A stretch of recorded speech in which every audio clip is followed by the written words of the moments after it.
Okay. And see, like, there's lots of my picture I don't need. Like, I don't need the red truck. Okay. I don't know who it is. I only need Denica and the slide. So what I would do is I would fit it into my personal trimmer. Make sure that my picture's straight, hold on the blade, and just bring it down.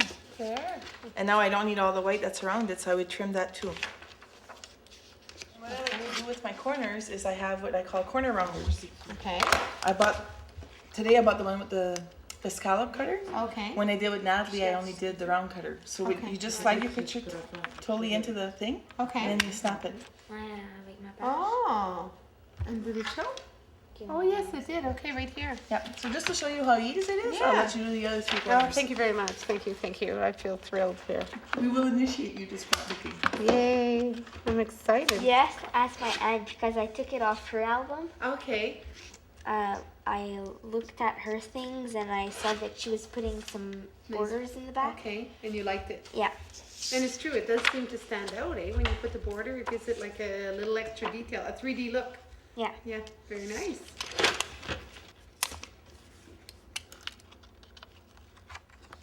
So you can make a design to it. That's pretty neat.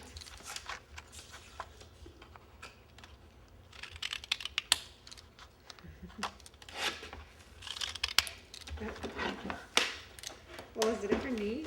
Yeah. Molly with all her little kits and everything. For you, Lorraine, you should have brought yours.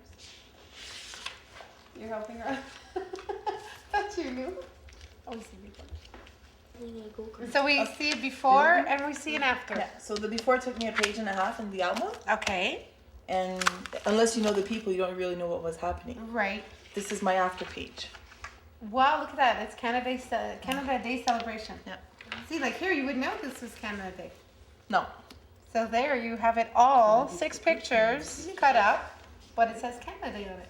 That's... And I got the names and what the activities they were doing. Oh, and you already wrote them in. Jeez, you are quick. I didn't even see you do that. Wow. And see, and I timed it. So to do this page, my pictures were already picked though, so that took some of the time away, but it took me 20 minutes to actually do the page. Which is great. 20 minutes to do it, and it looks fabulous. Look at that. And Molly's finishing up one now. Her Aunt Lorraine is helping her out with that. And wow, I'm really impressed. So all of this, I mean, you're right. You cut out what you don't need. Oh, ben oui. The gang. Oh, that's cute. Building a go-kart with the gang. Yeah.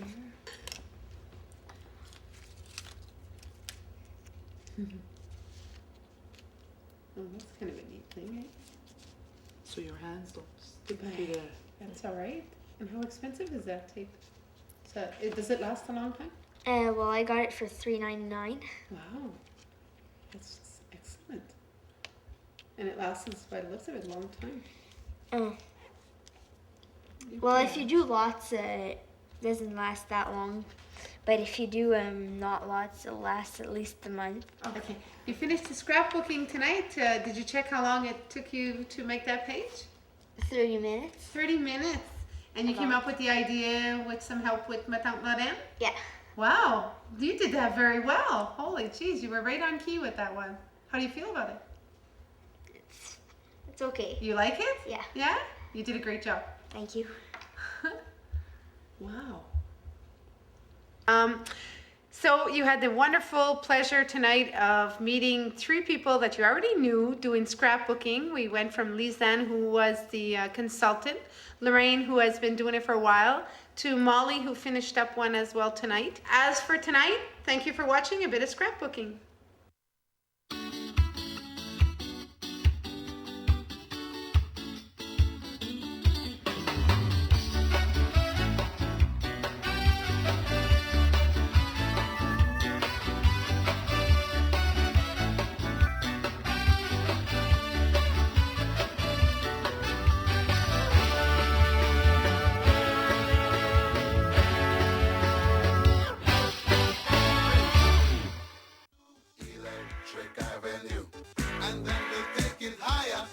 Welcome to St. Martin Furniture.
trop à perdre?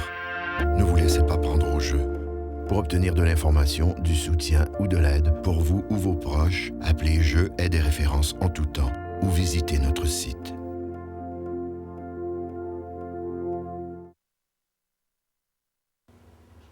Bonjour, je suis Pierre Godette, je suis animateur de vie étudiante au Centre de formation à l'envol ici à Témiscamingue. Je suis à l'emploi du centre depuis déjà 10 ans, depuis l'automne 1995. J'ai dépensé déjà beaucoup de mon temps pour donner de la formation, notamment au niveau de l'aide à domicile. Dans les années 1995 et jusqu'à 1997. Par la suite, je me suis occupé de dossiers qui étaient les stages en milieu de travail pour les étudiants de la formation générale. Par la suite, j'ai donné aussi de la formation pour le cours en secrétariat et aussi certains modules au niveau du cours de pâte et papier. Cependant, depuis quelques années, il y a des dossiers qui ont occupé beaucoup plus de mon temps et c'est principalement là-dessus que je voudrais vous entretenir aujourd'hui. Depuis principalement l'année 2004-2005, l'Envol a fait un grand pas en avant en organisant des cours qui étaient depuis longtemps demandés par les gens du milieu. Il s'agit des cours de français, d'anglais et de langue espagnole. Alors, déjà, depuis le début de l'automne 2004, nous avons réussi à organiser des cours de français langue seconde, qui ont d'ailleurs débuté il y a quelques semaines ici à Témiscamingue, qui comportent jusqu'à maintenant 2 groupes d'anglophones qui veulent apprendre les rudiments de la langue française. On a d'excellentes personnes ressources qui s'occupent de ces 2 groupes-là. Nous avons également, au cours du mois dernier, commencé un cours d'anglais langue seconde, et c'était pour des francophones du milieu qui voulaient apprendre les rudiments de la langue de Shakespeare pour être capables de travailler convenablement, soit dans les services publics, au niveau du privé ou pour des raisons personnelles. Ce qui retient aussi notre attention, ça a été la révision du français écrit. Ça fait 2 fois, c'est la 2e édition donc que nous avons offert ce cours-là à la population d'ici, qui permet à des gens qui sont dans le domaine du secrétariat, des affaires, ceux qui s'occupent des groupes socio-communautaires, qui ont rédigé des lettres, des rapports, des procès-verbaux. On leur donne des outils de base pour leur permettre d'être plus confortables dans l'écriture de textes en français. Et ça a été fortement demandé pour une 2e année à l'hiver 2005. Alors, c'est un autre groupe de personnes qui s'y inscrit. Cependant, un des cours qui est assez spectaculaire cette année, c'est le cours d'espagnol au niveau de 2 groupes qui se sont inscrits. Et jusqu'à maintenant, notre grande fierté, c'est d'avoir réussi à obtenir des formateurs qui étaient déjà à l'emploi du Canada College de North Bay, qui ont accepté un mandat ici à Témiscamingue. Donc, depuis le mois de septembre 2004, ces gens, un homme et une femme, Alberto et Liuba, qui sont originaires de Cuba, donnent des cours ici à 2 groupes, des groupes de débutants, qui ont totalisé finalement 31 personnes qui se sont inscrites depuis septembre 2004, 2 groupes de débutants et un groupe d'intermédiaires avancés. Alors, ces gens-là étaient très intéressés parce que, vous savez, on a beaucoup de relations entre les pays du Sud, les pays latino-américains. Beaucoup de nos confrères et consoeurs voyagent déjà au Mexique, à Cuba, en République dominicaine. Et les gens souhaitaient développer l'apprentissage d'une 3e langue de façon à se rendre un peu plus confortable lorsqu'ils voyageaient. Alors, c'est principalement là-dessus qu'on souhaitait un peu vous donner notre état d'appréciation de ça. Et je suis justement des étudiants qui a accepté de m'y inscrire parce que, comme d'autres personnes d'ici, j'adore la langue espagnole. Comme on dit en espagnol, esta lengua está como el francés, esta lengua es muy romántica. C'est une langue qui est romantique, apparemment, comme la langue italienne ou le français. Et c'est très agréable. On a passé une excellente année.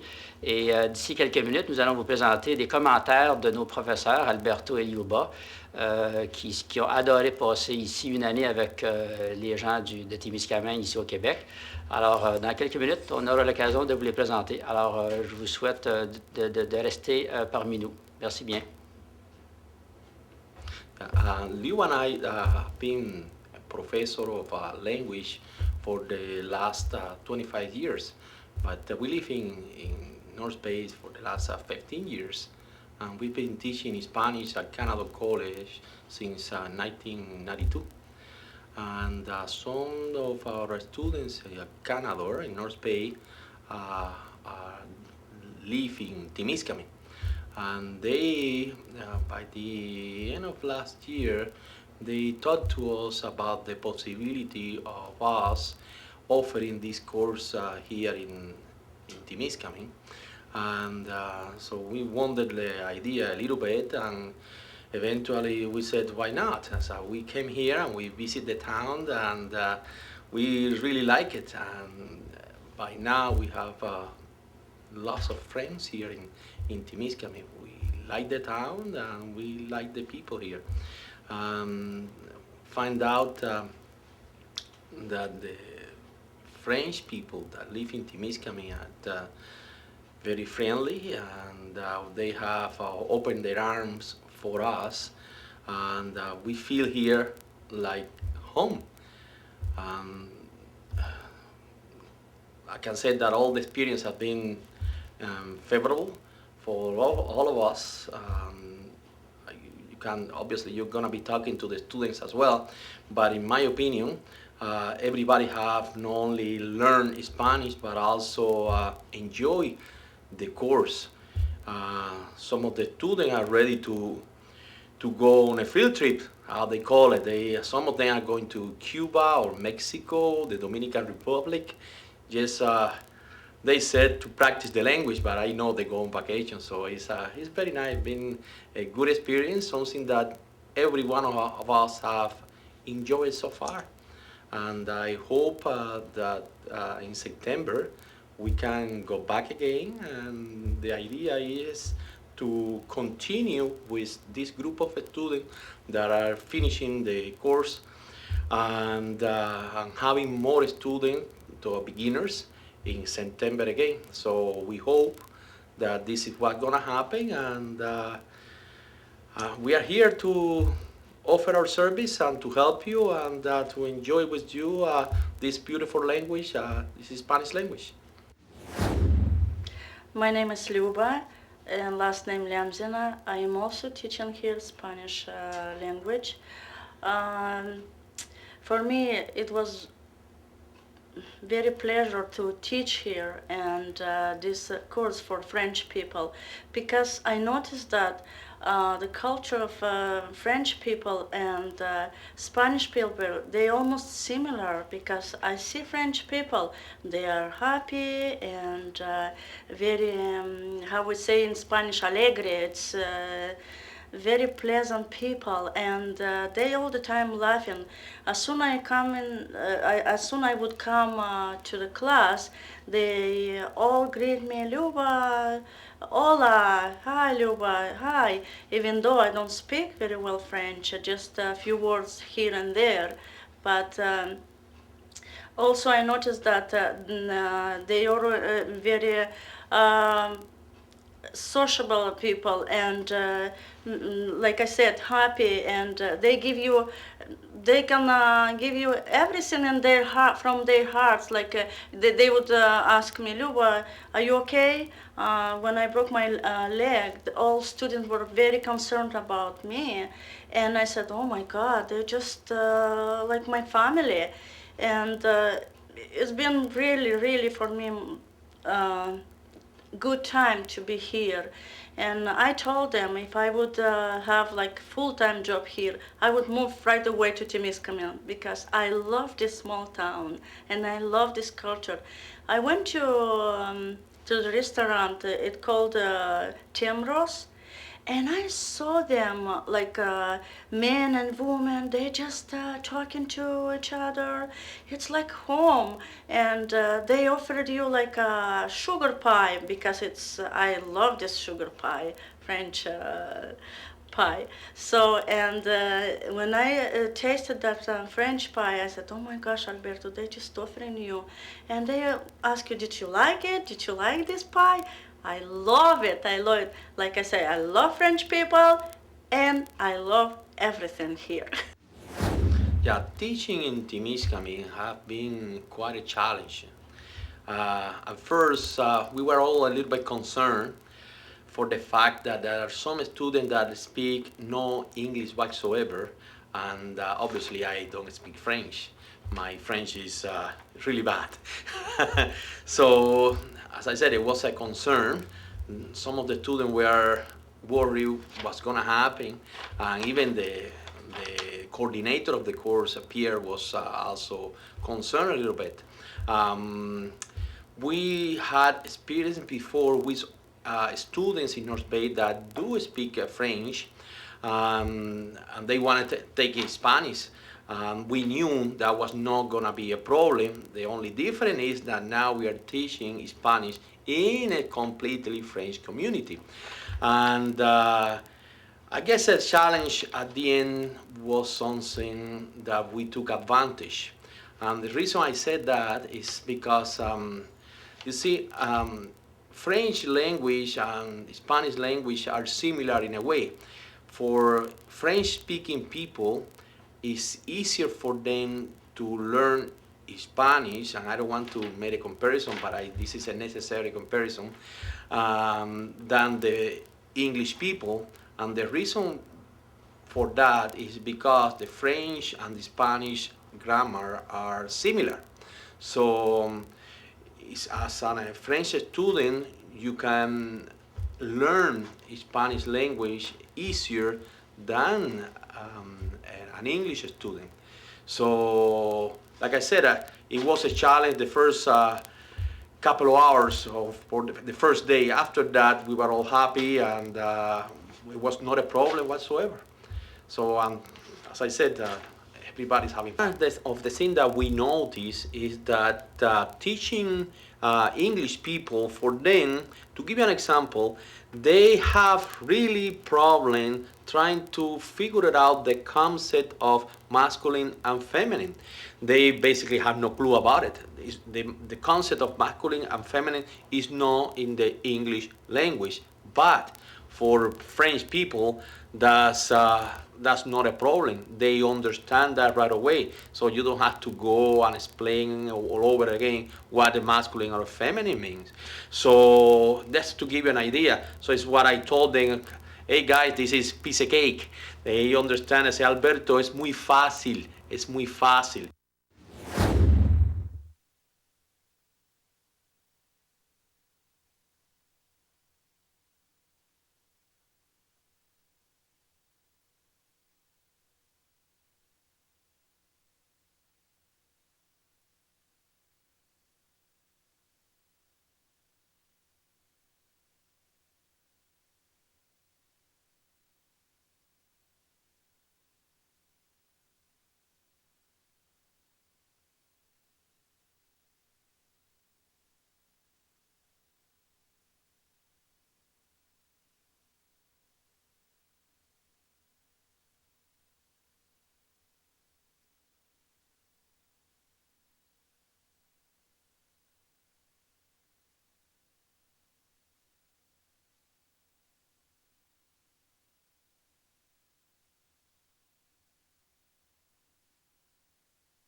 I would like to say that if, I'm looking forward to next class in September.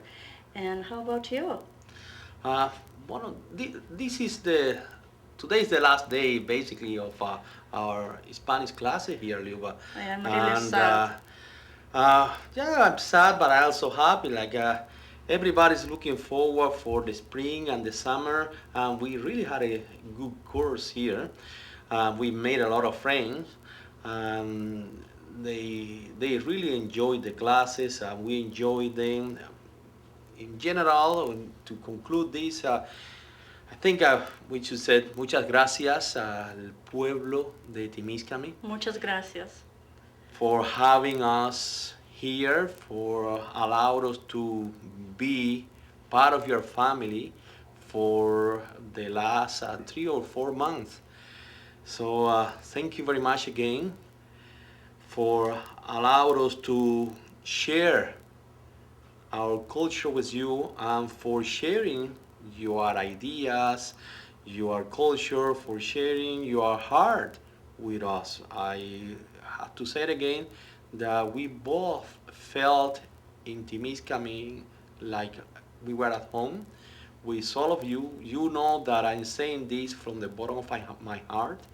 And to all of you, Martin, Jean-Louis, Roxana, and Susana, Mado, Sergio, Brenda, Miguel, Gabriel, all of you, muchas gracias.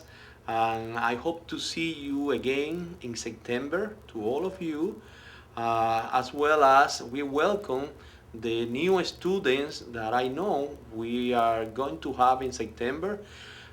Feel like you are going to go on a journey with us, knowing not just the places, but also the culture, and you're going to know how we feel, and you're going to talk to us, and you're going to smile with us. So it's going to be a nice journey.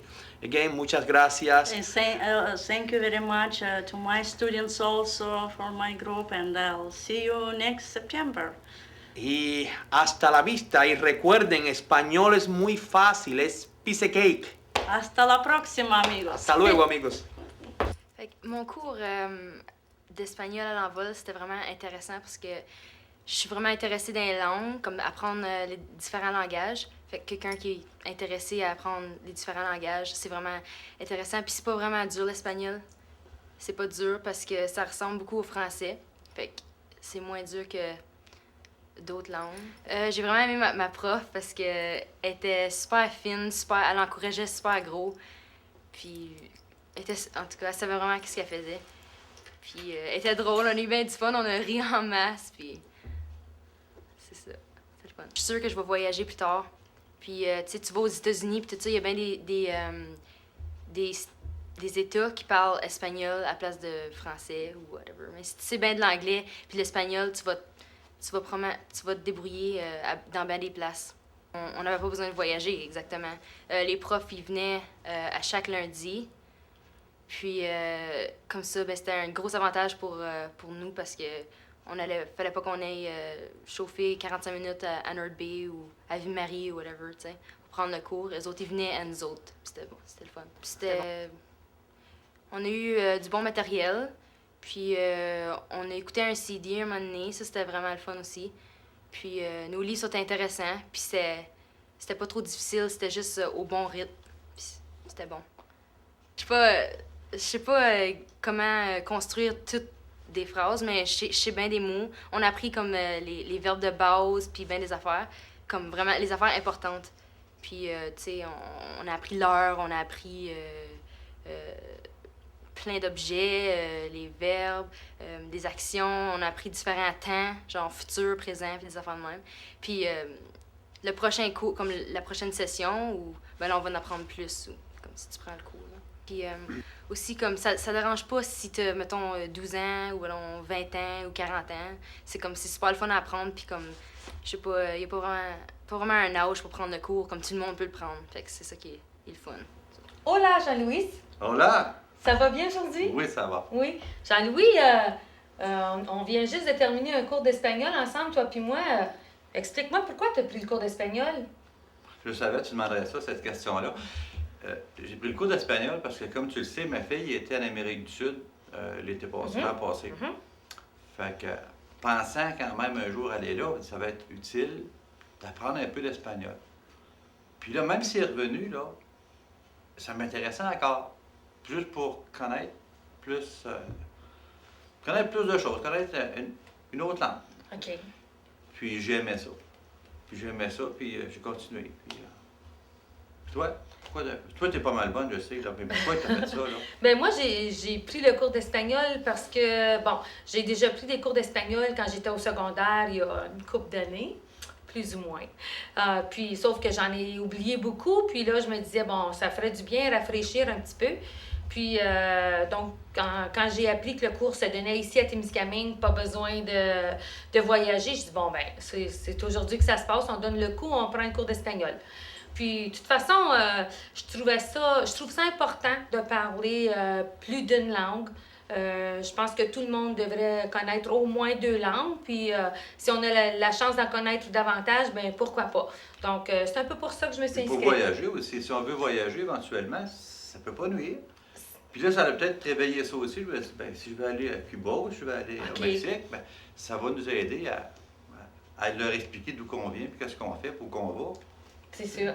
Parce que moi, en tout cas, on a voyagé un petit peu, Jacques puis moi, puis bon, à un moment donné, en République dominicaine ou même l'année dernière, on est allé en Espagne, puis même si je connaissais pas beaucoup d'espagnol, j'en connaissais suffisamment pour me débrouiller. Si à un moment donné, j'étais mal pris, j'aurais pu demander, j'aurais pu m'adresser à quelqu'un puis lui dire, bon, ¿a dónde está el teléfono? Bon, dans des Où est le téléphone? Hein? C'est ça, tu vois, c'est pas Ouais. compliqué, hein? C'est ça. Non. Tout ce que j'ai appris, moi, à date, c'est peut-être plus écouter. Je comprends plus que je parle, c'est sûr. Je pense que c'est normal. Le premier pas dans l'apprentissage d'une autre langue, c'est d'écouter puis d'apprendre ce que ça veut dire. C'est ça. Parce que là, parler, on va tout mettre les morceaux ensemble plus tard, puis on apprendra à parler. Oui. Moi, ce que j'ai beaucoup apprécié du cours, c'était que c'était vraiment la conversation. Pour une première expérience, je pense que c'est important, comme Jean-Louis tu viens de dire, de savoir écouter puis d'essayer de comprendre davantage. Parce que même si on ne vient pas à bout de parler couramment, on connaît suffisamment de vocabulaire pour être capable de se débrouiller, puis que l'autre personne, bon, c'est sûr qu'ils vont savoir qu'on ne parle pas l'espagnol de façon courante, sauf qu'ils vont comprendre ce que l'on veut, puis on vient à bout de se débrouiller. Oui, puis qu'il arrive un accident, quelque chose, je suis capable de leur dire qui je suis, d'où je viens, quoi j'ai besoin. Puis, on peut lire aussi. Oui. Ça facilite. Si on est en voyage ailleurs, on peut prendre un journal, puis le lire, puis mieux comprendre. Ça se ressemble, le français puis l'espagnol. Oui. C'est très, très semblable, le français et l'espagnol. Je dirais même que la lecture de l'espagnol, c'est plus facile à comprendre que quand quelqu'un nous parle. Oui. Parce que les mots sont tellement... c'est tellement pareil comme le français qu'on vient à bout de C'est sûr que se c'est pas débrouiller. tout pareil, c'est une autre langue, mais il y a des similitudes, c'est là, Oui. qu'on a retrouvées. Beaucoup Oui. de verbes qu'on avait aller, puis... C'est ça, c'est ça. Fait que là, Jean-Louis, s'il redonne un autre cours, tu t'inscris? Ben, c'est sûr, j'attends encore après. Ah, J'attends OK. après. C'est sûr, OK. je vais le prendre. Ouais, moi aussi, oui, finalement, Alberto, le professeur, tu l'as trouvé comment? Moi, je l'ai bien aimé, Alberto. Il n'est pas arrivé comme quelqu'un qui voulait nous forcer à apprendre. C'est sûr qu'on n'a pas un examen à la fin, là. Mais il parle beaucoup d'espagnol, mais pas trop. Pas trop pour me saturer. Il parle beaucoup en anglais aussi. Il ne parle pas le français tout à l'heure, mais c'est pas grave, ça. On apprend. Mais il parle juste assez d'espagnol pour nous le montrer, mais pas trop pour dire « je comprends plus rien ». J'aime ça qu'il fasse le lien quelque part. Puis, avec son expérience aussi, Alberto ne vient pas d'ici, il vient de Cuba. Il y a eu beaucoup de coups d'à côté à ça. Il nous a parlé de Che Guevara, il nous a parlé.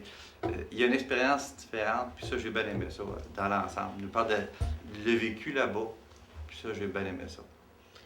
Oui, oui, moi aussi, j'appréciais que quand il voyait qu'il parlait trop puis qu'il disait des choses qu'on ne comprenait pas, il arrêtait, puis là, il nous expliquait. Pour faire certain qu'on comprenne aussi. Puis il y avait aussi, bon, tous les petits détails, la vie à Cuba, les différentes coutumes. Je sais qu'il nous a donné plusieurs trucs, là. Si jamais on voyage à Cuba, on va être capable de ne pas se faire attraper en tant que touriste. Puis c'est ça, c'est parce qu'Alberto, je trouve qu'il était très ouvert aussi, étant donné que, bon, l'espagnol, ça ressemble beaucoup au français. Souvent, il disait des choses, puis on était capable de, nous, entre francophones, on était capable de s'expliquer, de comprendre. C'est pareil en français. Ben, je pense que lui a fait beaucoup d'apprentissage aussi, parce qu'on lui disait, mais regarde, les structures de phrases, ça ressemble beaucoup au français. Parce que des choses, lui étant anglophone, il essayait de nous expliquer des choses que pour lui c'était difficile, mais parce que c'était presque la même chose que le français, pour nous, c'était facile, mais là, il était émerveillé comme on comprenait vite.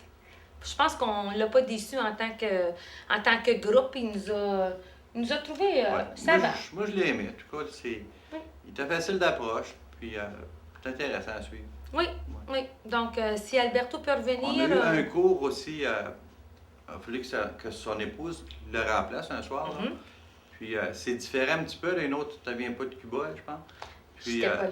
ça a été très bon aussi. Moi, j'ai bien aimé avec elle. OK. On a appris des choses différentes avec elle qu'avec lui, je pense. Différentes façons d'enseigner, j'imagine, Ouais. hein?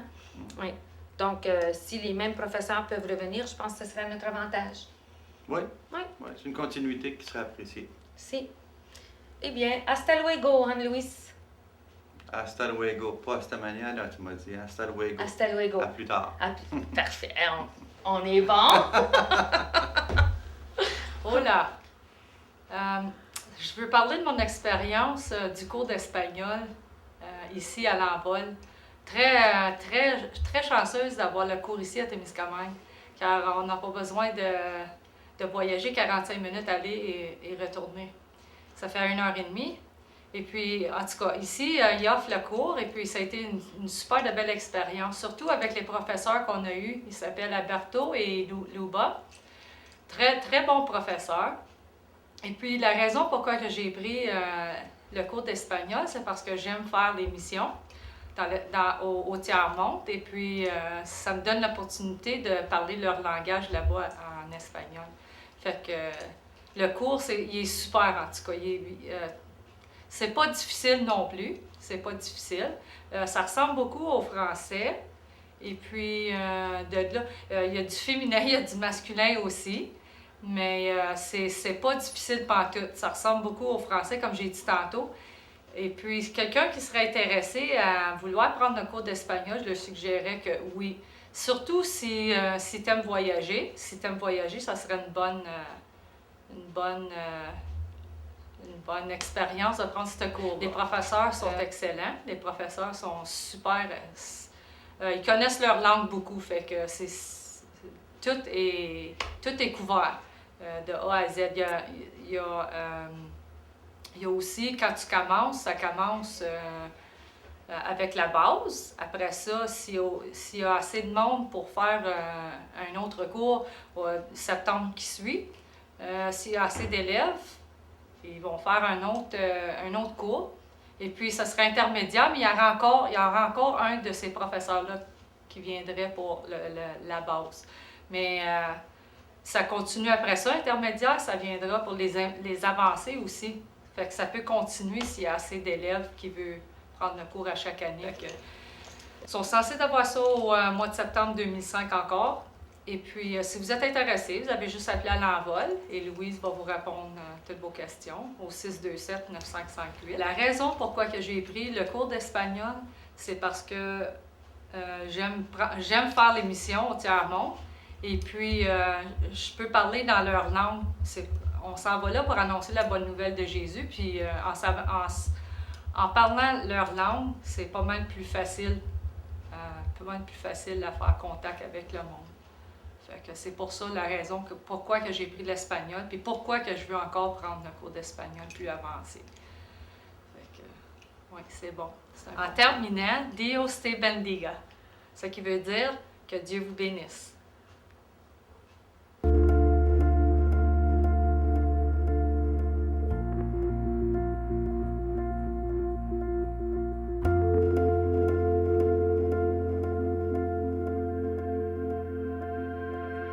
Vous avez trop à perdre. Ne vous laissez pas prendre au jeu. Pour obtenir de l'information, du soutien ou de l'aide pour vous ou vos proches, appelez Jeux, aide et références en tout temps ou visitez notre site.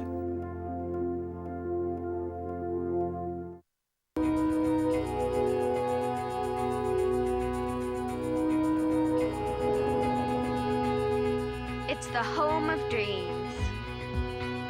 It's the home of possibility. It's the home of kids like me. It's where research lives. It's where you go for progress, for change, for hope, for hope, for hope. Juvenile Diabetes Research Foundation, home of leaders, home of my bright future, home of a cure. For me! For me! For me! For me! JDRF International is where hope lives. I love JDRF.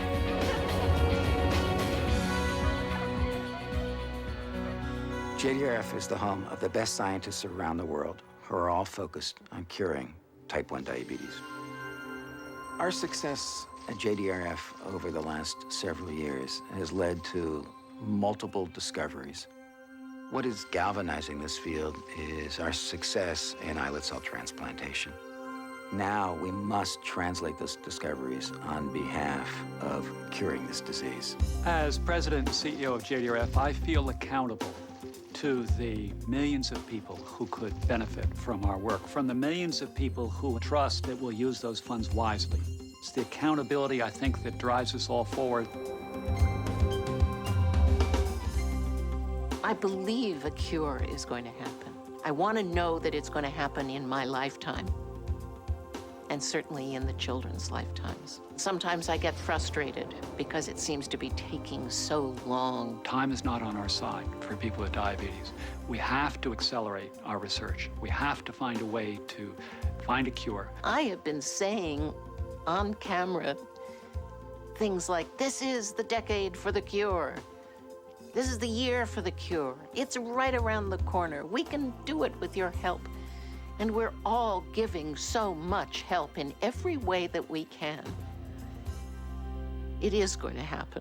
JDRF's approach to research has changed significantly in the last few years because of the challenges we face and frankly because of the frustration that we face that we're not going quickly enough. Every hour there's a new patient diagnosed with type 1 diabetes. The incidence of this disease is going up 3% a year. We see our role as coordinating all of the money being spent in diabetes throughout the world. Working with the NIH, working with other governments, working with biotech, working with pharma. We're asking the question, how do we move a field forward as quickly as possible? Where can we move a field? Where are there gaps? It's a much more aggressive, managed approach to how to achieve research results. One of the reasons I love being associated with this organization, they are not afraid to take the chances. They're not afraid to step out front. They've done such fabulous work at the benches. Now they're moving on to the bedside. We have developed what we call bold and significant clinical outcomes that we want to attain. We call these objectives cure therapeutics. They're cure focused, and they're therapeutics in that the goal is to have significant improvement in the lives of people with diabetes through therapies. These therapies can take many different forms. They might be a device, they might be a drug, they might be a procedure. Cure therapeutics represents really the essence of a cure for this disease. Evolution takes place in all scientific endeavors. What we're trying to do is to shorten the time frame so that it is not the typical evolution of 20, 30, 40, 50 years, but it's 2 years, 3 years. We think that can happen today. So at JDRF, we're in the business to put ourselves out of business. As all of our volunteers are quick to point out to me, my principal job is to put myself out of a job. I would not have taken this job on if I didn't think this could be cured. JDRF is the only organization that is funding research to the degree that it makes that cure possible. That's all we care about. That's our goal, finding a cure.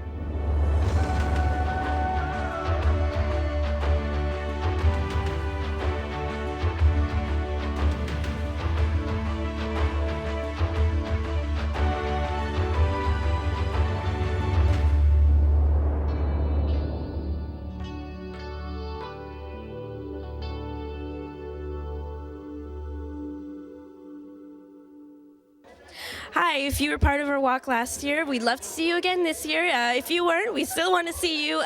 New faces are always nice. So come on out, walk with us. It's a nice day, a nice walk, and we'll have lunch for you afterwards. So just let us know that you're coming, and we'll be ready for you.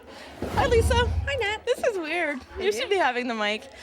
We heard you talk. You're the one that's taking care of the walkers this year. Big job.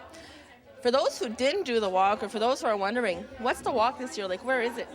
Okay, it goes 8 kilometers, which leaves the 75th Park on May 29th. Let's not forget that date. And it goes all the way down towards Tembec, comes back the same route, up towards Lumsden, cross over, up towards Latang, pump house, turn around, come back, which totals 8 kilometers to the park. If somebody's hearing this and they're saying, oh my God, I can't walk that much, can they come anyways? You know what? It doesn't matter if you do half a kilometer, 2 kilometers, or the full 8 kilometers. The main thing is you came out to walk. You might know somebody out there that has diabetes. The main thing is you came out, and it's good exercise. So what if you only do 5 minutes or an hour? The main thing is let's get everybody out there and have fun. Do you have a message for people that maybe haven't called you yet? I certainly do. If you didn't make the kickoff tonight and you want to join a team or you want to get involved and put in a team, feel free to contact me. You know who I am. I'm Lisa Mori, and my number is 9952. And we'd love to have you. We're up until May 29th. Call me anytime. Thank you very much. Hi, Alicia. We've seen you for the diabetic walk quite a few times already on Channel 13, but this is the night of kickoff, and this is kind of like your baby. Oh, yes. Because, you know, you're the coordinator, you're the one that's been doing the walks, you're mostly affected by it. So you've got the airwave. What do you want to say?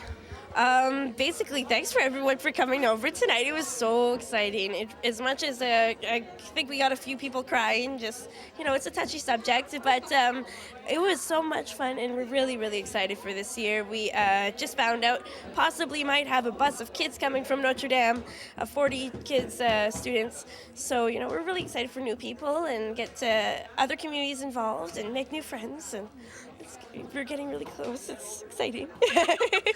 If somebody's watching that doesn't know you, and I know you, and I know you can get them going, but what would you say to the person who's never met you and you're Alicia Turner and you're doing this walk? What would you say?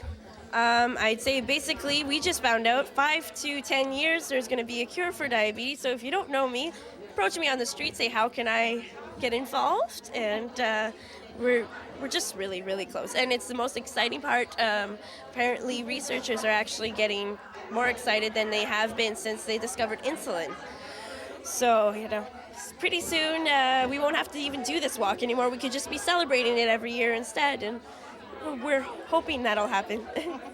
Well, Alicia, I've said it before. Congratulations. Way to go. And we know we're taking a break. You're taking a break next year for your schoolwork. That's awesome. You got to get educated. Way to go. But you'll be back, and maybe not, because like you said, if the cure comes up before you're done school, well, you'll have done a lot of good work, Alicia. So thank you very much. Thanks for having me. And basically, I might be stepping back from the actual title of coordinator, but I told Kathy I'll be right beside her, helping her again. I can't let this go by. It's an exciting thing to do. It keeps me busy.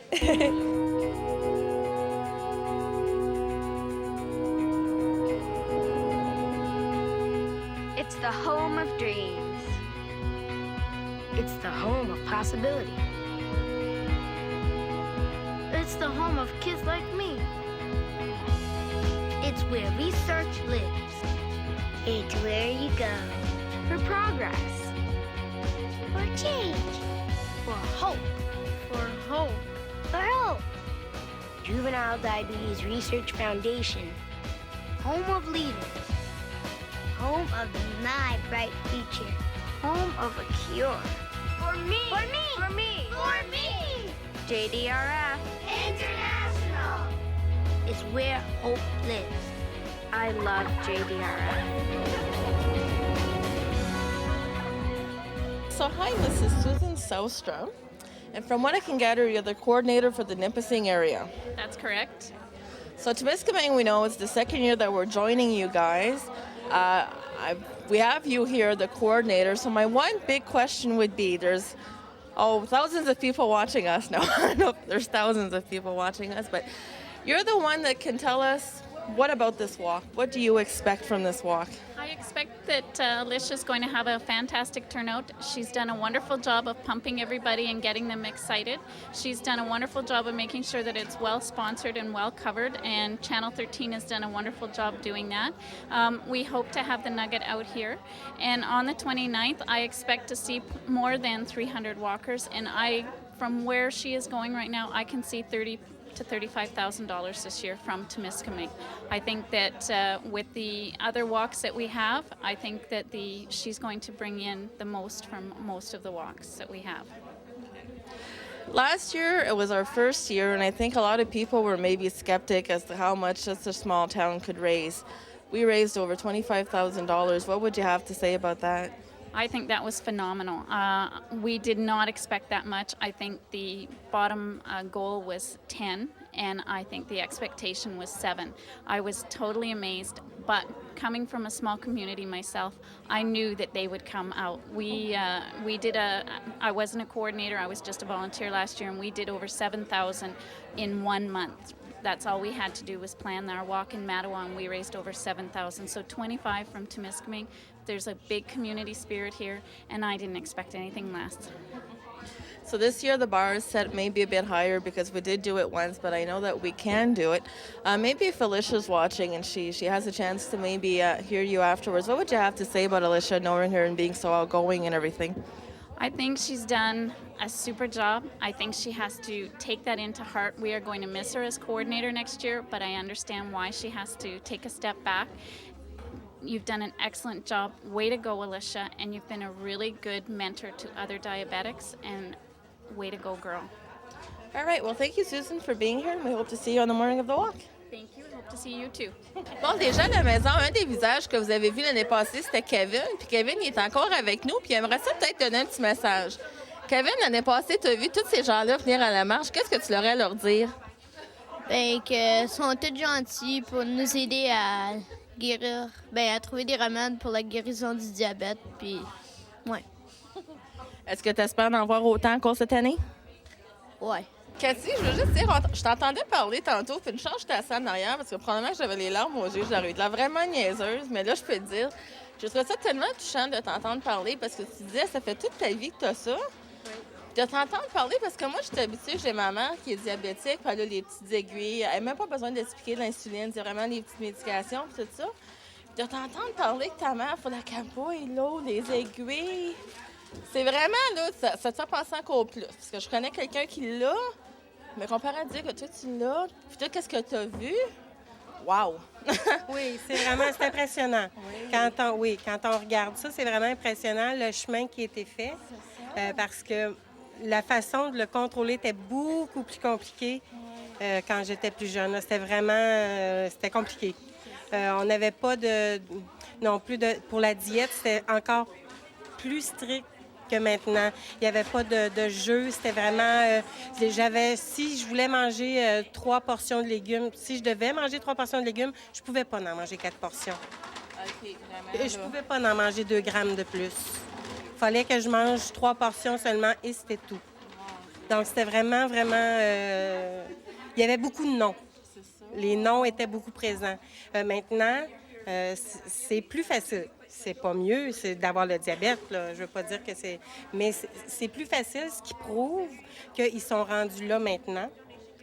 Donc, ils sont capables de faire encore plus si les gens veulent bien nous aider. C'est possible. C'est ça ma question, parce que comme je dis, je trouvais ça. Puis on sait qu'on est comme dans la last stretch, ça achève. Pour quelqu'un comme toi, que tu as eu ça toute ta vie, comment est-ce que tu te sens? Puis quel message que tu donneras au monde, justement, parce que c'est peut-être une question d'un autre, je sais pas, 4 marches, 5 marches internationales. Donc là, tu as la chance, je te laisse. Puis qu'est-ce que tu vas dire au monde? Bon, ben moi, ce que je veux vous dire à tout le monde, c'est on a vraiment besoin de vous autres. On est dans les derniers milles. C'est proche. Les chercheurs sont tellement convaincus que maintenant, les tests se font sur les humains. Donc, quand les tests se font sur les humains, c'est parce qu'ils sont proches. Donc, mais pour donner le dernier go à ça, ça prend votre aide. On a besoin de vous autres pour la cure, pour trouver quelque chose, pour enfin avoir un remède, puis dire... C'est fini, c'est trouvé, tout le monde va être content. Puis même, on ne sait jamais quand ça peut nous arriver. Donc, même si vous n'avez pas le diabète présentement, ça ne veut pas dire que d'ici 5 ans, vous ne l'aurez pas ou que quelqu'un proche de vous ne l'aura pas. Mais dans 5 ans, de 5 à 10 ans, ils disent qu'ils vont trouver un remède. Donc, pour trouver le remède, on a besoin de vous pour que vous donniez, pour qu'on puisse s'y rendre. Merci. J'aurais pas pu le dire mieux. Bon, depuis tantôt qu'on parle aux gens, on parle aux coordinateurs, aux membres du comité, mais là, je pense que c'est temps qu'on parle de quelqu'un qui l'a vécu l'année passée, qui a fait la marche. Puis pour en parler, j'ai avec moi Jocelyne. Donc, salut. Allô. Fait que c'est ça, on a parlé à plein de monde, mais je pense que c'est important de parler à quelqu'un qui a marché, parce que toi, tu peux dire que, regarde, tu l'as fait. Oui. C'était pas plus compliqué que ça. Non, ça a très bien été. C'était une belle journée, ensoleillée, puis il vente un petit peu, pas trop de mouches.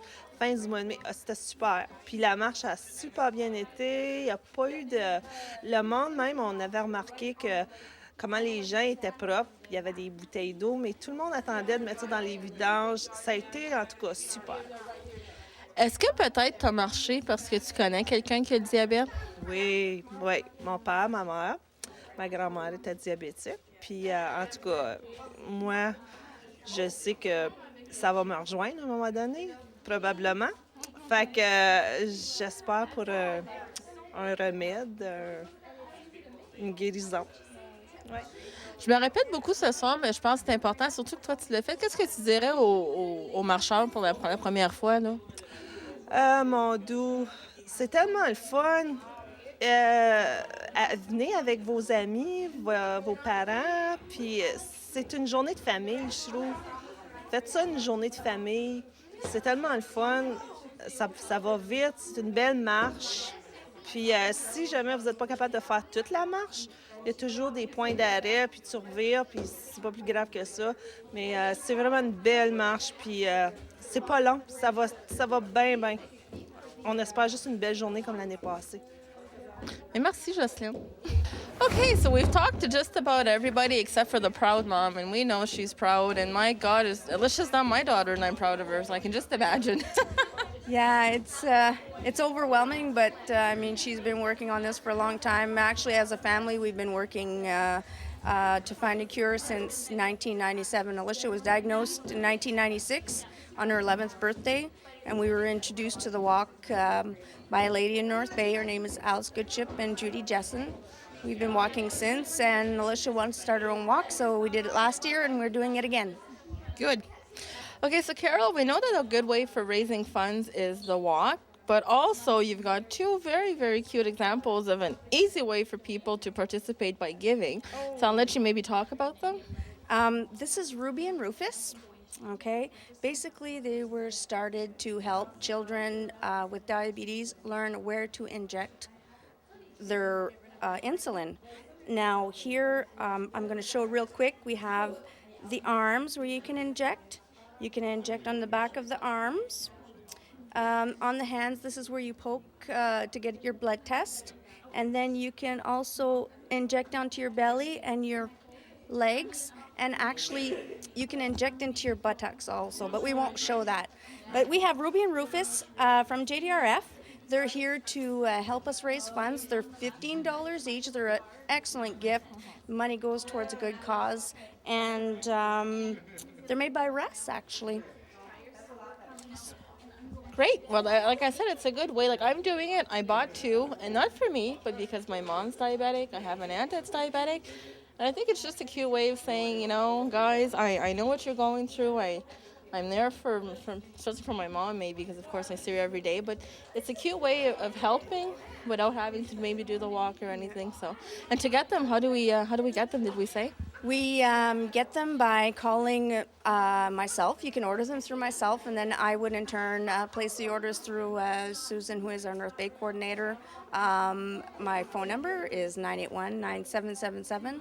Also, you can give me a call at work during lunchtime, 627-4252. And we place the orders in 2 weeks, we can get them. We just get the money in first, and then we can get them in 2 weeks. So that's good. Well, thank you very much, Carol. Thanks for having us. Thanks for coming. I mean, we wouldn't be able to do this without you guys. Thank you so much, and to everybody. All right, so everybody, I don't have anything else to say but be there. It's going to be a great event. We're doing it for our people. This is the last few miles. C'est un rendez-vous. Donc, tout le monde, la dernière chose que j'ai à dire, c'est pas compliqué. Rendez-vous, faites la marche, participez. C'est pour notre communauté, c'est pour nos mères, nos grands-mères, nos grands-pères, c'est pour tout le monde, c'est pour nous, puis ça l'achève. Donc, on y va.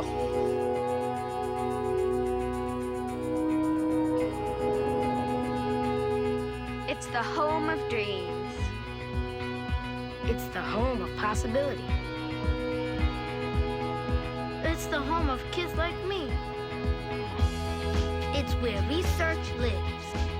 It's where you go for progress, for change, for hope, for hope, for hope.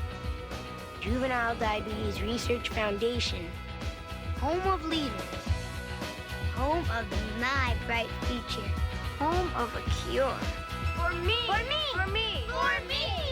JDRF International is where hope lives. I love JDRF.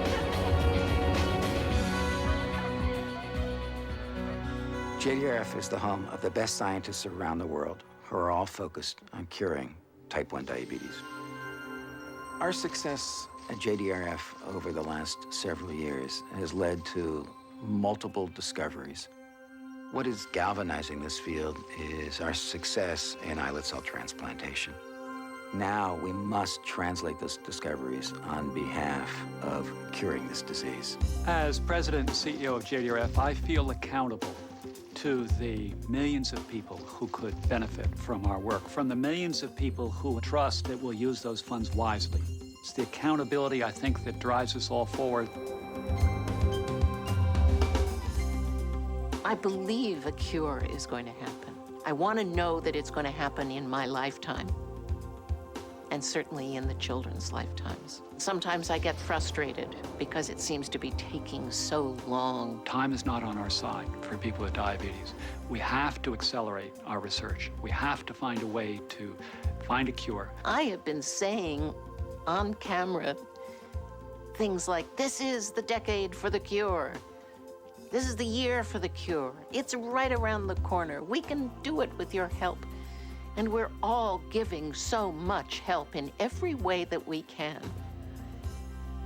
It is going to happen. JDRF's approach to research has changed significantly in the last few years because of the challenges we face and, frankly, because of the frustration that we face that we're not going quickly enough. Every hour, there's a new patient diagnosed with type 1 diabetes. The incidence of this disease is going up 3% a year. We see our role as coordinating all of the money being spent in diabetes throughout the world. Working with the NIH, working with other governments, working with biotech, working with pharma. We're asking the question, how do we move a field forward as quickly as possible? Where can we move a field?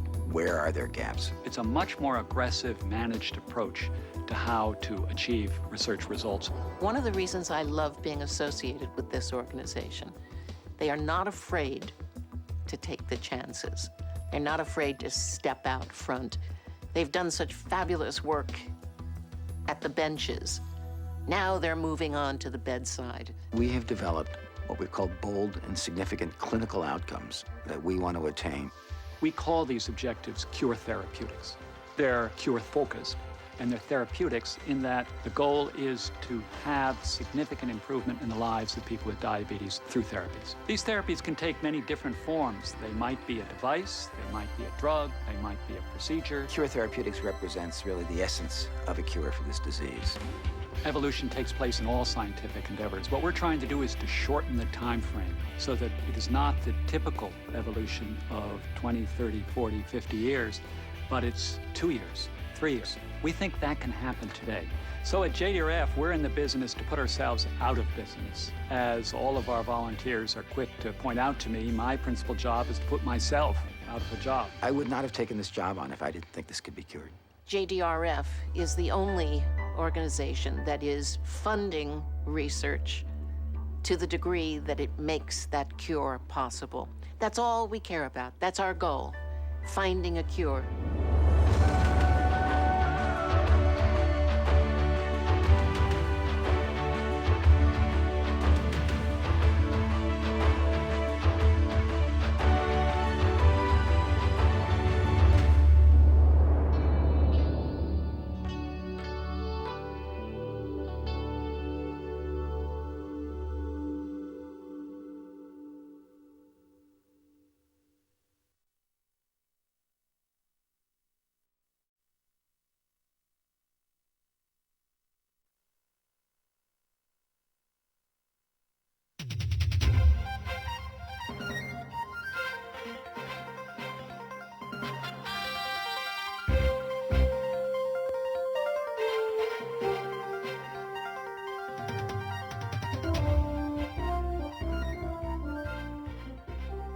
Welcome to St. Martin Furniture.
tonight we decided to come to my home to let people relax and breathe and do some scrapbooking.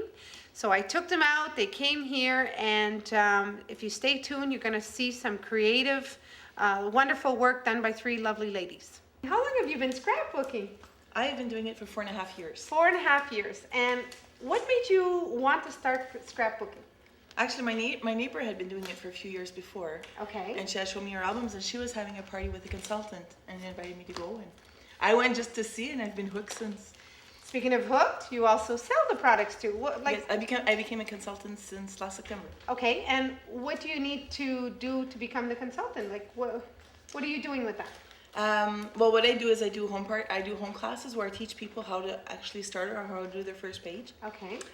I also do fundraisers. I do workshops where people can come in, bring their stuff, and workshop for, it depends, either Friday night, which is a few hours, or Saturday or Sunday, which is a full day of scrapbooking. Okay. I'm really amazed because I'm looking at your albums, and we have other guests here that we're going to interview after, but I'm amazed because the ideas that go into it, the cutting, everything. How long does it take to do just one page? It depends on the page. Some pages you can do like within 15-20 minutes. Okay. Some pages could take you hours. It depends on the details you're putting on your page. Okay. And you yourself, like you said, you've been doing it for a couple of years. And where do you get your ideas to create these new pages? Like when we buy supplies, there's always pages. Okay. When you go to workshops, you get crop talks, which is basically a little booklet of 4 pages with a whole bunch of different ideals on. There's the ideal page that we get from our consultants. And just going to the workshop and looking at the other people's albums, because not everybody has the same style. Okay. So, like, you could take people that have been scrapbooking for 4 years, same amount as me, but pages will be totally different. Wow. So just looking through other albums gives you lots of different ideas also. This is pretty amazing. And you know, I didn't introduce you the right way in that. I should have, but I think everybody's starting to get familiar now with you on Channel 13 because you're coming on more and more. But I see like the writing of it and whatnot. Do people mostly write in their albums? Do they print out labels or? Actually, it's amazing. Most people do not like to journal, which is like writing in your own albums. Okay. But there's different ways. You can print out some stuff on the computer. There's stickers with stuff that's already written on it. Or you can actually use your own stickers and write your titles or what you want to write with I them. see here you picked out a wedding page. It's really neat on how you cut out the pictures with crooked scissors, obviously. They shape it different. What made you like throw this one page together as a wedding page? Well, my albums, my big albums that I'm working on are my family albums. Okay. So whatever events that we go to, I always bring my camera with me and I scrapbook my pages. I've been the witness of that a few times. I think I'm guilty on that. And you also have more different type of style pages. Like these ones you have with your writing and your cut out pictures. And I notice over here you have pictures of apples in there. That's kind of neat. Like that's really. Yeah, we went to an apple orchard there and picked our own apples. Wow, that's really. And where is that? Around Montreal somewhere. It's pretty neat because you know what? Instead of just looking at a plain picture on the page, you have 4, 5, 6 pictures on it, and it really brings it out even more. I'll show you after you talk to the others. I'll show you a before and after. Okay. Of pages. And you have another sample that you want to show? This is one you just worked on this week, and you went to a scrapbooking weekend. A scrapbooking weekend. Where was that? It was in Madoua. Okay, and how many were you? We were 4 consultants, but altogether I think we were 28 girls. Very nice. And what do? You scrapbook. We scrapbooked. The whole weekend? Well, every consultant, we had decided that we were going to teach the scrapbookers one technique. Okay. The one I did was paper piecing, which is cutting out bonhommes with different construction. pieces.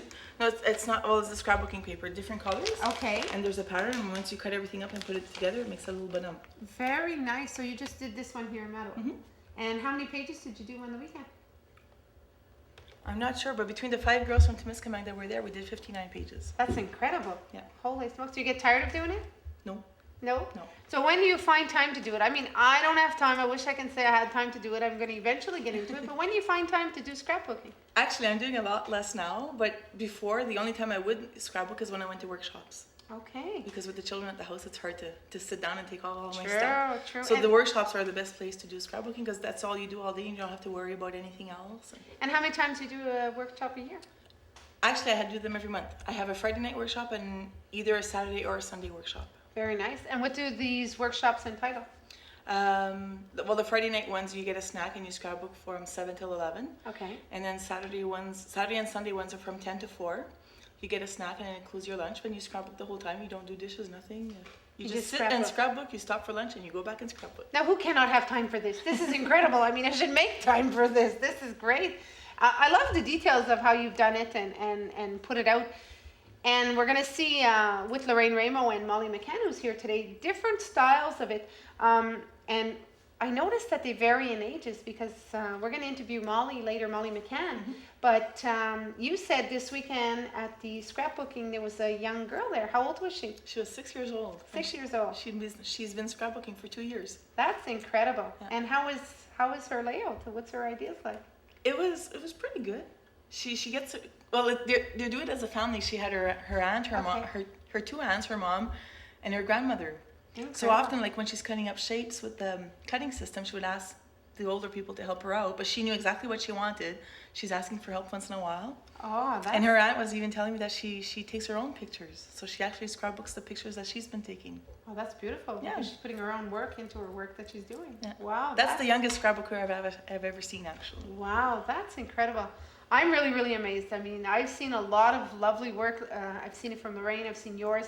My sister-in-law does it. Mm-hmm. It's beautiful. And I have to tell you, girls, I mean, way to go, because I wish I can get myself into it. I like to draw. Okay. So I'd probably be able to draw maybe details around things, but this is really nice. You're doing a great job on that. And you don't have to be totally creative to do stuff like this. Like I'm not the kind of person to do art and stuff. Okay. But there's so many tools to make it easy. Like you can't not sit down and make a page because there's so many tools to help you out. There to help you out. I see this album is quite thick here. How long have you been doing this album? Well, this album will vary. I think it starts 2000 to so this is about 3 years. You've been working on this for There's 3 years of pictures in here. What? But it didn't take you 3 years No. to do it? No? It took me about a year. A year to do it. But because it's the time, it's the layout. And they're not in any particular order. I've noticed like you have a different variety of your pictures going in different order. Or is it based upon the years that it happened? It's going by the years. It's chronological order. This is really nice too, Lisanne. I like how you put a border. It's like a winter scene, obviously. But I like how you put the borders around them with a snowflake. What made you come up with an idea like that? Actually, this whole page I got from an ideal page that I was giving out. Okay. This was just a border that was cut, and with putting fringes, it now looks like a scarf. Oh, that's kind of a neat idea. And the little mittens up on top and the hat. And then I got the snowflakes and. So all of this, like even my journaling boxes, is 3 colored papers. Okay. And I just stick everything. I would prefer people to buy just like slowly to make sure that they do like it and not have to invest a whole bunch of money without using it. Which makes sense. Yeah. You know, a little at a time, build it up one day at a time, and then. And then if really like by doing it, you'll see if you like it, and then slowly invest in more tools and supplies and. Wow, that's really amazing. Like I'm really, really impressed with seeing you know, the pictures of it, the details of it. Like, you know, a bike in there obviously because she was doing some biking and all that. I think it's pretty neat. Does Danica help you with stuff like this? Danica hasn't started officially yet, but she does have the stuff. Is there anything you want to mention to people out there that are, you know, that are doing scrapbooking, that wants to do scrapbooking, maybe wants to get involved? You know, what kind of suggestions can you give these people out there if they've never ever done it, like myself? I've never ever done it. If it's people that have never done it, they can call me at home at 627-3429. Okay. And they can ask me questions or I can answer their questions. That's excellent. And I bet you all these workshops too, they bring the people closer. I mean, you're laughing. Molly said she likes to tell jokes, so she's going to tell us some after when she's being interviewed. I'm trying to catch her here. But I bet you everybody's so relaxed and at ease while they're doing it. And it's fun too, because sometimes you're working on a page and you need a certain sticker or a certain color, and you ask around, and people will share stuff, like they'll exchange stuff. And so it's fun. That's pretty neat though. Like, I mean, if you're missing scrapbooking something. family. Oh, that's all right though, and it's something to do. And this Mattawa thing you do every year. And, yeah, that's a yearly thing. It's a get together for women, and it's time to be doing scrapbooking that you don't have time to do. And it's amazing when you actually sit down to scrapbook how relaxing it is. This is amazing. And that's the main comment I've been getting from people. It's a hobby that's relaxing. But it's also something that you'll get to keep forever and ever.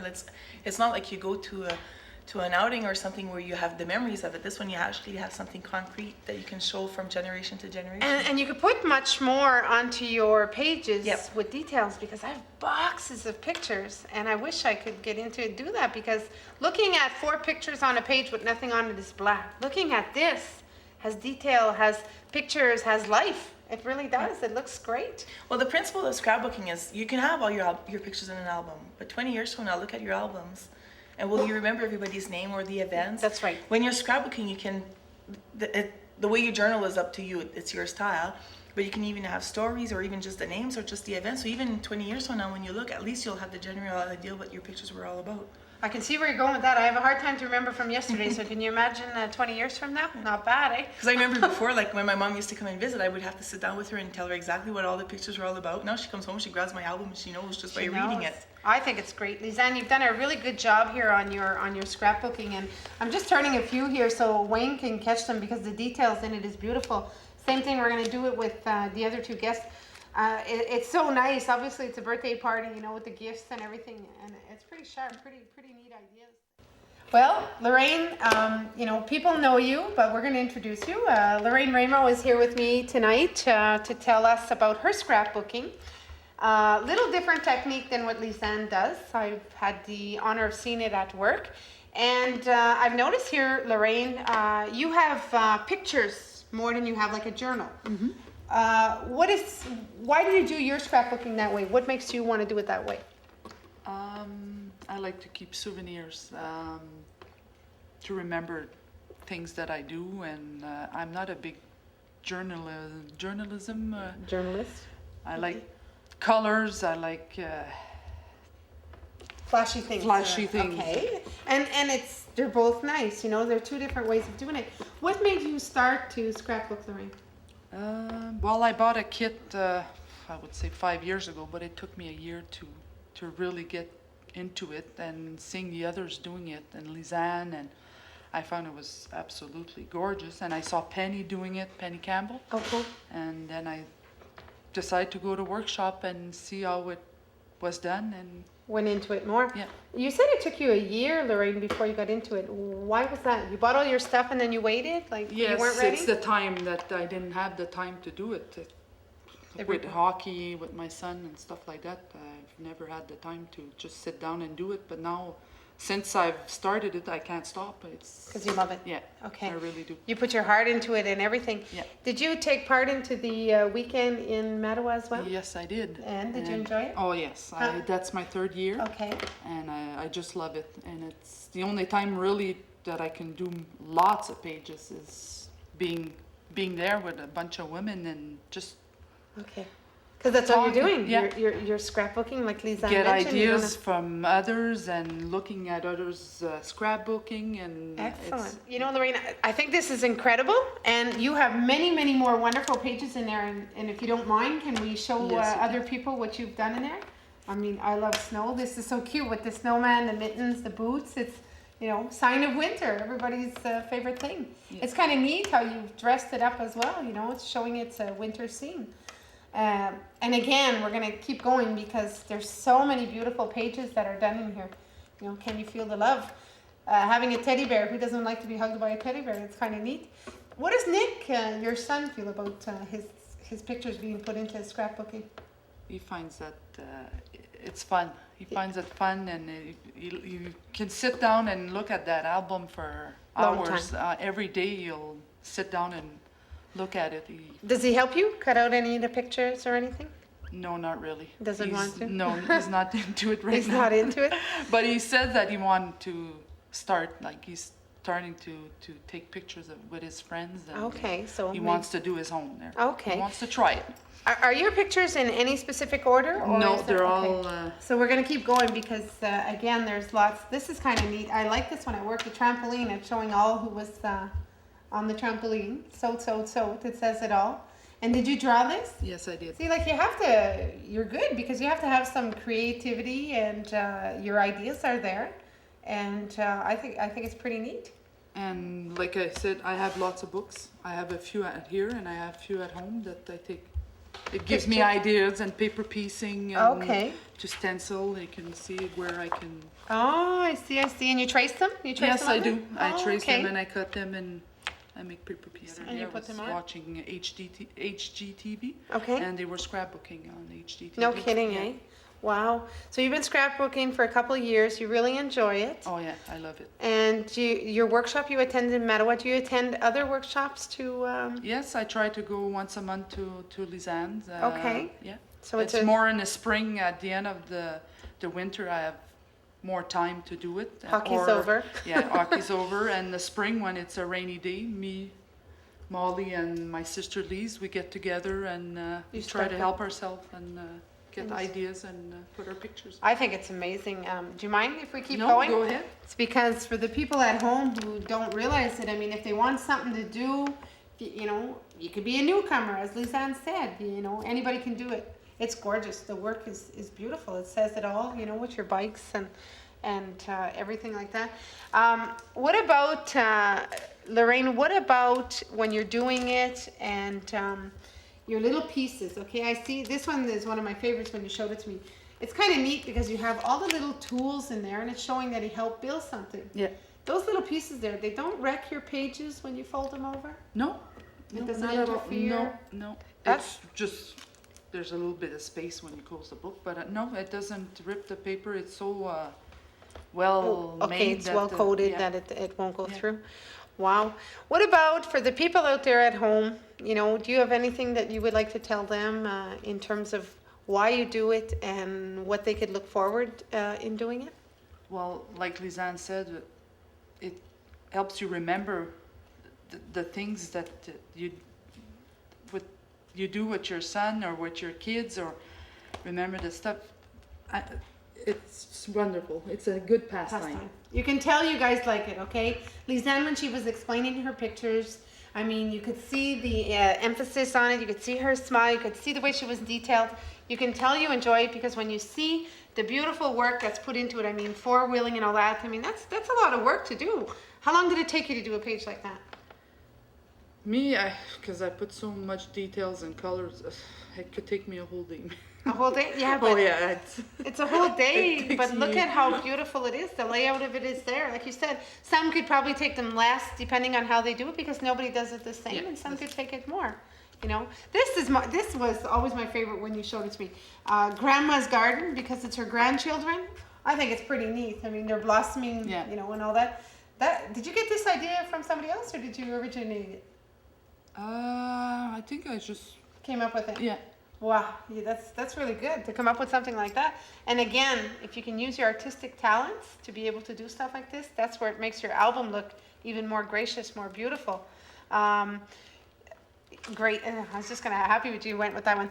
These Halloween ones, I mean, that's how often do we say, geez, I wish I remembered what he wore for Halloween. Well, yeah, and we always do every year. We try to remember what did he wear. What did he wear? Yeah. And that's pretty neat. Hey, this little girl looks familiar. No, that looks like Molly. Speaking of Molly, Molly's coming up next for an interview.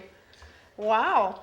Well, Lorraine, I want to thank you for coming on and talking about it. And after Wayne is going to catch you guys cutting around stuff and showing how it's done. So a before and after look. So, as I promised, we have another one who's scrapbooking. And here with me is Molly McCann. Hi, Molly. How are you? Good. Good. Molly, how old are you? 10. You're 10 years old and you're scrapbooking. How long have you been scrapbooking? A year. A year. Do you like it? Yes. Well, I went through your albums and I'm pretty amazed at what I'm seeing. Where do you come up with your ideas for your albums? I look at my aunt's and my mom's albums and I get lots of ideas from there. Okay. And do you do most of the work yourself or does somebody help you out? I do it with my mom lots. Do you? Yeah. What about the cutting out of the pictures and everything? Is that you doing it? My mom helps me lots with it. Okay. I don't cut very straight. Oh no, but even with the crooked scissors, they would probably look pretty neat, eh? Well, this is neat because this is an autumn scene. That's pretty neat. Oops, sorry. And who are these people in this picture? This is Riley Turner. Cool. That's me. Okay. Kelly Turner and Cody McCann, my brother. Wow, look at that. What a nice idea with the leaves in the background and the leaf in the book. So can we keep going with this? Yes. What made you get into scrapbooking? I was looking at my mom's album and I was helping her doing some pages, and I really liked it, so my mom bought me an album for Christmas, and I started to do it from them. Have you ever been to a workshop? Yes. Oh yes, you go with the girls. Yeah. Wow, this girl's really moving up here. Maybe you can teach me a few things or two. I bet you'd probably be really good at that. And when you come to your ideas and you're looking at your pictures, after you put it together, do you ever change your mind on how you set it up? Well, I do fast pages. When I have an idea, I don't really think more. You just do it. Yeah, because I like my ideas normally, and I know I don't like to take time because I like to do lots of pages. Okay, but I mean, look how they've turned out. We're gonna keep going, okay? Because we want to show people at home. You're 10 years old, and it's amazing. Like, you've done this all by yourself with some help of others. Yeah. Holy jeez. Do you think you're gonna be doing this for a long time? Yeah. Yeah? I plan on it. Did you ever bring any of your albums into school for show and tell? No. No? Like, you know when you have to talk at school about something? No. Do you ever think about doing it? I bet you could talk a long time about your scrapbooking. You'd have one picture showing up and you go, oh, this happened on this occasion, and I bet you get high marks on it because you see the picture right there. Yeah. You ever think of that? Never thought of it? No. You should. High marks for those, boy, because you have the visual right there. What about when it comes to the lettering and stuff like that? Do you do that by yourself? Yeah. You do that by yourself? Well, I have lots of stickers, so. Okay. And when I write some stuff, I practice on other papers before doing it in my album. Oh, wow. And when you're doing a page, let's see, we're going to flip to your next page. Oh, look at this. When you're doing a page, how long does it take you to do it? Sometimes an hour, 15 minutes, 30 minutes. It depends what I'm doing it on. Okay, okay. Do you find that it's longer when you have to write something up? Yeah. Because you're more cautious. Yeah. Cautious of it. Okay. Wow. I'm really, really amazed by this. Oh, Daddy's Girl. Yeah, there we go. This is pretty neat. This is your album. These are going to be yours that you know, one day when you have a family, maybe you're going to be showing them to your own daughter. Wouldn't that be something? You'll have to show her the tricks of the trade. And when you're cutting out some of your stuff, like there was one here that I think a little further. This one. This is pretty neat. This is your brother. Yeah. And you did the drawing of the cat by yourself? Well, my aunt did it and she didn't like it, so she gave it to me. Your aunt Lorraine did it? Yeah. She didn't want it in her album? Wow, I think that's quite a privilege to have a nice cat like that in your album. I liked it anyways. Do any of your other friends do scrapbooking? Yes, lots of my friends got into it because I invite some friends over and we do some pages, like these 2 pages I did in with Janika. Okay, Janika, we met? Yeah. And does she like scrapbooking? Yeah, she got an album like not further after that. Oh, so the two of you get together and talk about the boys and scrapbook. Oops, do you do that? Yeah. I'm just teasing you. We share ideals. Okay, that's a good idea. But I bet you those women, when they go to their scrapbooking in Mattawa, they talk about the men or something. What do you think? Do you think they do that? Yeah. They do, eh? I bet you know a lot of secrets about these women when they do their scrapbooking. But don't tell them, because then they won't invite you anymore. So you can't tell them, eh? Well, in what we're seeing here, Molly, I mean, I think you're doing a great job. You have great talent. Look at how beautiful your albums are put together. The details in there. Do you have any messages you want to give people, like, you know, that are watching? Well, if they have lots of spare time, they should start this because it's not really, you could keep, like, a lot of memories, like Lizanne said. And it's hard to remember from day to Yeah, day. if you look at pictures, you know, you don't really know because one year to another, I don't really mark if you've grown or not. That's true. That's true. Do you take any of your own pictures? Sometimes. Oh, yeah? Yeah. And have they been put into any of your albums? Well, there's one of my pictures I took, but they're in my mom's album. That was like one of my first pages I That did. you made? Okay. And it was at Big Idios, and I brought my camera and I took photos of Big Idios and stuff. Oh, wow. I want to jump to your other album too, because this one here is Let's Dance. This is like a summer one. Yeah. And you have a whole bunch of people on a boat and they're having fun. And this is kind of neat. Is this you? I'm just kidding. So it's a summer scene and you have your radio and your glasses. That's pretty neat. Did you come up with that idea? Yeah. Wow, you're creative for 10 years old. Wait till you get like older and that you're going to have even better ideas too. These are great. Can we flip through them to show them? Oh, Canada Day. That's pretty, and you wrote the year. Yeah. So that's a good one. What was so special about Canada Day? It's because me and my brother were in the parade. Oh, okay. So it's something you'll always remember. Yeah, and it wasn't here. It was at Sheemborough. It's in Pembroke, Petawawa. Petawawa, okay. So you celebrated Canada Day in another area. Yeah. There you go. You don't have to be here in Temiskaming. It's going on anywhere. Yeah. Wow, this is really, really amazing. Oh, Richard, that's you, right? Yeah. It says 1 day old. Yeah. Look at how much hair you had. Oh my goodness. And this is beautiful. Did you do this? Yeah. You did that. Well, these are stickers here. Okay. And you just put it on. But it looks like a really nice background that you put because it's a color of baby's colors, pastel colors. That's pretty neat. This one's pretty neat too. Snow. Did you make this? Well, my mom got it for me at Christmas. Okay. I think she got it at Walmart. Okay. But still, you know, snow and it's in the, it looks like you're in a tunnel or something. Yeah. Oh, cool. I don't know, Molly. I think you're doing pretty good. For 10 years old, I think that you really have what it's made to be scrapbooking. You're going to show some of these women. You're showing me off because I really don't know how to do it. You're good. Baseball. Wow. Did you do well at baseball? Well, we got 3rd place. Wow. You played to have fun though, right? Yeah. That's the main thing. This is really neat with the baseball and the glove and the bats. I really like what you've done with that. I'm really proud of these albums. If nobody's told you, you've done a great job. Thank you. Holy smokes, you're gonna have to teach me. I'll bring you over here and I'll feed you and you show me. How's that? Would that work out? Okay. It's really nice with the butterflies too to give it summery scenery. Well, what we're going to do then is Lisanne and Lorraine and yourself are going to maybe do a page of scrapbooking and show us how it's done. How do you feel about that? Okay. Okay, let's rock and roll. So this is the before and after. Wow, I mean, maybe I'm going to be learning how to do this quicker than I think. So you take just normal pictures and you start off by whatever you're thinking in your head that you want to do it as.